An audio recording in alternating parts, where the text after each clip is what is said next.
आषाढी एकादशीच्या पावन दिवशी लाडक्या विठुरायाच्या दर्शनासाठी लाखो वारकरी जात असतात आणि आता जर आपण पाहिलं तर या डिजिटल युगामध्ये सायबर अवेअरनेस जो आहे तो फार महत्वाचा आहे आणि या वारीमध्ये प्रत्येक जण ज्या पद्धतीने आपापल्या पद्धतीने विठुरायाची सेवा करत असतो तसं हा जो माझ्या पाठीमागे हा जो संपूर्ण ग्रुप दिसतोय हा या वारीमध्ये या सोहळ्यामध्ये पालखी सोहळ्यामध्ये सायबर अवेअरनेस साठी काम करताना आपल्याला पाहायला मिळतात. आपण थेट यांच्याशी संवाद साधूयात. नेमकी यामागची कन्सेप्ट काय आहे आणि हा सायबर अवेअरनेसची किती आवश्यकता आहे या सगळ्या आपण चर्चा करूयात. नमस्कार, तुमचं नाव सांगाल पहिल्यांदा आणि ही कन्सेप्ट नेमकी कशी नमस्कार, माझं नाव मधुरा बंगाली. आम्ही सगळे महर्षी कर्वे स्त्री शिक्षण संस्थेच्या kV Joshi institute of IT मध्ये शिकतो. महाराष्ट्र सायबर पोलीस आणि क्विकविल फाउंडेशनने प्रोजेक्ट लॉन्च केलाय सायबर शिक्षा व सायबर सुरक्षा. तर त्याच्यासाठी आज आम्ही वारीमध्ये आलेलो आहोत.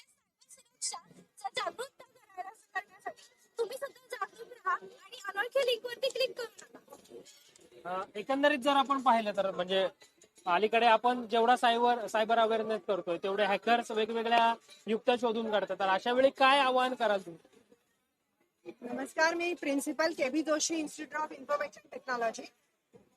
या निमित्ताने सायबर जेवढे अवेअरनेस करतात तेवढ्या वेगवेगळ्या युक्त्या येतात. 2 स्टेप व्हेरिफिकेशन, कुठे नोंदणी करा, काय काय प्रत सांगितलं जातं, OTP शेअर करू नका, या कॉमन गोष्टी झाल्या. पण केबी जोशी मध्ये मुलींना शिक्षण देण्याबरोबर याचंही महत्वाचं शिक्षण दिलं जातं की कसं सायबर अवेअरनेस करा. आणि आम्ही एक नवीन क्लब सुरुवात केली आहे. जे कोणी या सायबर याचे शिकार आहेत त्यांनी KB Joshi institute of information technology Karvenagar Maharshi Karve स्त्री शिक्षण संस्थेच्या इथे नक्की भेट द्या आणि आम्ही पुढचं मार्गदर्शन तुम्हाला नक्की करू. या मनाली मॅडम आहेत त्याच्यावर नमस्कार. सगळ्यांना जर सायबरच्या रिलेटेड काही माहिती हवी असेल तर नक्कीच आमच्या कॉलेजला भेट द्या. धन्यवाद.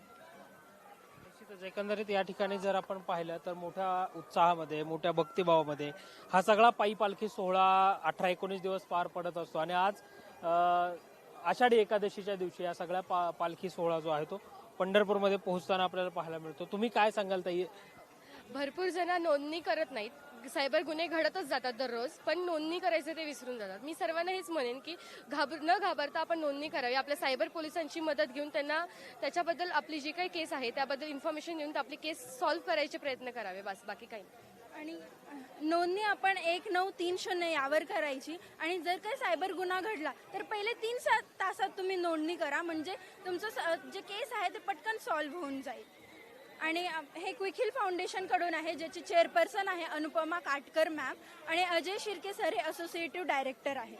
निश्चितच एकंदरीत या सगळ्यामध्ये जर आपण पाहिलं तर अलीकडच्या काळामध्ये महत्वाचा असणारा सायबर अवेअरनेस वारीच्या वाटेवर हे सगळे करताना आपल्याला पाहायला मिळतात. व्हिडिओ जर्नलिस्ट निलेश लोहारसह संकेत देशपांडे, टॉप न्यूज मराठी, पुणे.